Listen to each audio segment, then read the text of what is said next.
আগের মতো চাহিদা নেই এখন, আর সেই অর্থে কেউই খোঁজ করেন না।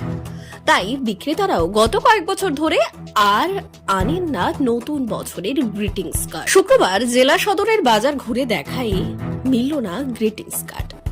প্রযুক্তির যুগে চিঠি পাঠানোর রেওয়াজ আর নেই। এখন স্মার্টফোন, ইন্টারনেট এবং সোশ্যাল মিডিয়ার দাপটে নতুন বছরের শুভেচ্ছা জানানো হয় অনলাইনে। ফলে কার্ড দেওয়ার রেওয়াজও প্রায় বন্ধের পথে। আর তাতেই আক্ষেপ প্রকাশ করছেন ব্যবসায়ীরা। ইংরেজি নববর্ষের কয়েক সপ্তাহ আগে থেকেই শহরের বিভিন্ন দোকানের বাইরে সাজানো থাকতো বিভিন্ন ধরনের গ্রিটিংস কার্ড। দোকানের দিকে চোখ পড়লেই বোঝা যেত নতুন বছর আসছে, কিন্তু গত কয়েক বছর ধরে সেই চিত্র প্রায় হারিয়েছে। বিক্রেতারা জানাচ্ছেন, আগে ক্রেতারা বিভিন্ন ধরনের কার্ড খোঁজ করতেন। কেউ শিক্ষককে দেওয়ার জন্য, কেউ প্রিয় বন্ধুকে দেওয়ার জন্য, কেউ আবার প্রেমিক প্রেমিকাকে দেওয়ার জন্য কার্ডের খোঁজ করতেন। কিন্তু গত কয়েক বছর ধরে আর সেই অর্থে কেউ কার্ডের খোঁজ করেন না। তবে খুদে পড়ুয়াদের মধ্যে কার্ড দেওয়া একটা প্রবণতা বরাবরই ছিল, কিন্তু বছরের শেষ হতে চললেও এবার খুদে ক্রেতাদেরও দেখা নেই।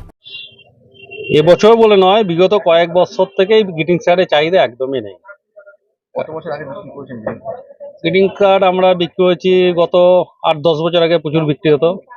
আস্তে আস্তে গ্রিটিংস কার্ডের চাহিদা একদমই চলে গেল, গ্রিটিংস কার্ড একদমই বিক্রি হয় না।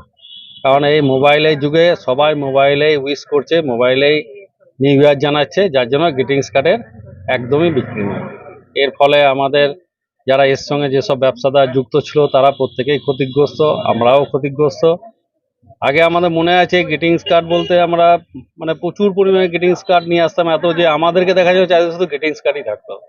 তো সেই গ্রিটিংস কার্ডের ব্যবসা আস্তে আস্তে শেষের দিকে চলে যাচ্ছে এবং এর ফলে প্রত্যেক ব্যবসাদারই ক্ষতিগ্রস্ত হচ্ছে।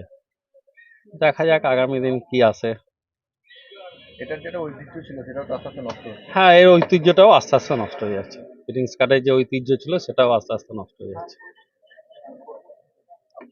নাম আমার নাম Arup Ghosh, proprietor Sahityan book stall, Suri.